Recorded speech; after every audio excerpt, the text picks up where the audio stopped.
Pro jaro belum mengabornya. Kurnya memang Cina juara, lagi anak. Mana orang Indonesia? Anak pegah abang. Ibu udah mau racek. Cok udah mau racek. Ibu kemanya. Apa itu Aceh? Udah mau racek. Sam kembali ke biak.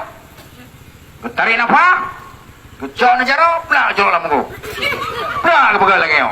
Sudah lah di mongbo. Bukan Cina. Ayah. Orang Aceh tak bisa lawan lah.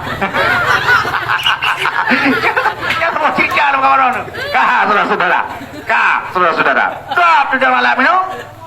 Cina api. Bayangkan lu ukur Aceh. Oh lihat cara juhur Acehnya uliku.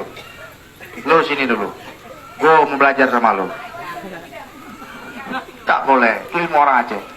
Tolonglah. Saya berguru sama lu. Saya cium lu dulu. Karena air rayu kaki begak.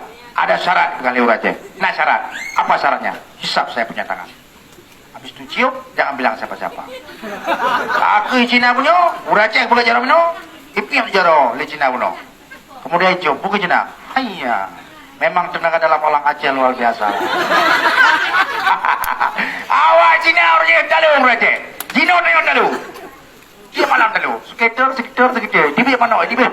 Dia mau pengen, apa boleh buka sejarah. Nyatanya anak buka itu kudo. Kalau buka itu kudo pada awak, mungkin anak terlihat kagak buka.